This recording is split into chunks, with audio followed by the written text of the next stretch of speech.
అసలు రేవంత్ రెడ్డికి సంబంధించినటువంటి ఈ చుట్టుపక్కల ఉన్నటువంటి వాళ్ళు, రేవంత్ రెడ్డి చుట్టూ ఉన్నటువంటి వాళ్ళు, వాళ్ళ వ్యవహారం ఏంటిది, రేవంత్ రెడ్డి ఉన్నటువంటి నేర సామ్రాజ్యం ఏంటిది, ముఖ్యమంత్రి రేవంత్ రెడ్డి గారి నేర సామ్రాజ్యం ఏ రకంగా ఉన్నది, ఇది మనం చెప్పే ఆరోపణ కాదు, మనం చేసేటువంటి ఆరోపణ కాదు. ఇది మొన్న ఏదైతే కొండా సురేఖ గారి కూతురు సుష్మితా పటేల్ చేసినటువంటి ఆరోపణల నేపథ్యంలో ఆ సామ్రాజ్యం మొత్తము ఇట్లా పగిలిపోయింది. ఎవరెవరు ఆ సామ్రాజ్యంలో ఉన్నారు, దందాలేంది, వ్యవహారం ఏంది, బాగా చర్చ నడుస్తూ ఉన్నది. ఇది మీడియా ఎక్కడ కూడా కవర్ చేస్తారు. చాలా ప్లానెడ్గా మేనేజ్ చేసారు.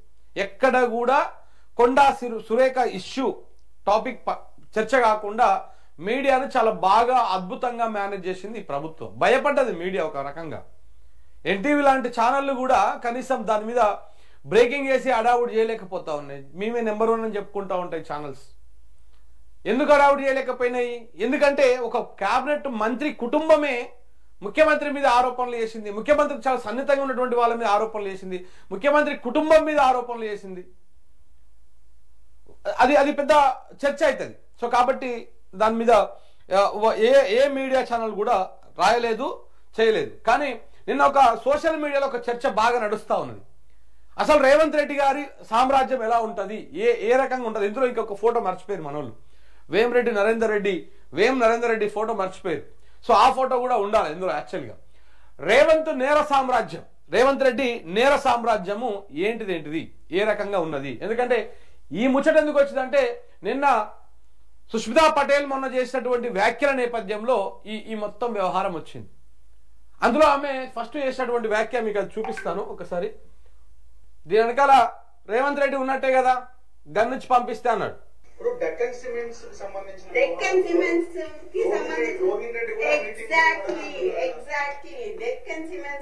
అనే సంస్థలో ఇప్పుడు నేను చెప్తాను. ఇప్పుడు మీరు అడిగింది కదా, exactly the correct point I tell you.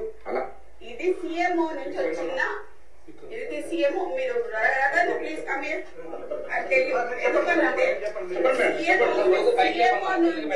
CMO నుంచి ఎవరు ఇప్పుడన్నా మీరు చెప్పిన పేరేంటిది? రోహిన్ రెడ్డి. ఆయన ఎవరు? ముఖ్యమంత్రికి దగ్గరగా ఉంటారు. అదేనా, పక్కన ఉంటాడా? డెక్కన్ సిమెంట్స్. సో ఇట్లా రోహిన్ రెడ్డి ముఖ్యమంత్రికి దగ్గరగా ఉంటారు. అదేనా, పక్కన ఉంటాడా? ఆయన వచ్చి సుమంత్ ని ఏంటిది మ్యాటర్ అని అడిగాడు డెక్కన్ సిమెంట్స్ గురించి. అడిగితే రోహిన్ రెడ్డి ఆఫీస్ లా సుమంత్ రోహిన్ రెడ్డి కలిసి కూర్చొని మాట్లాడి డెక్కన్ సిమెంట్స్ వాళ్ళతో మాట్లాడిండ్రు. దాన్ని బెదిరించుడు అన్నారు. సరే, బెదిరించుడు అంటే, ఎక్స్ట్రాక్షన్ అంటే, పిస్తల్ పెడితే దాంట్లో రోహిన్ రెడ్డి ఉండాలి, అప్పుడు సీఎం రేవంత్ రెడ్డి కూడా ఉండాలి. రైట్. ఈ పాయింట్ చాలా కీలకం అనమాట.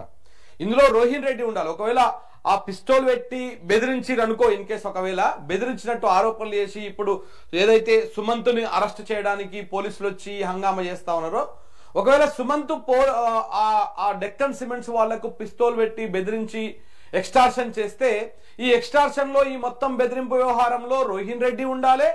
రోహిన్ రెడ్డిని ఎవరైతే పంపించారో రేవంత్ రెడ్డి కూడా ఇందులో ఉండాలి, ముఖ్యమంత్రి కూడా ఉండాలి అనేటువంటిది ఆమె చేసినటువంటి ఎలిగేషన్. దీంతో వీళ్ళ నేర సామ్రాజ్యం అంతా కూడా బయటపడింది.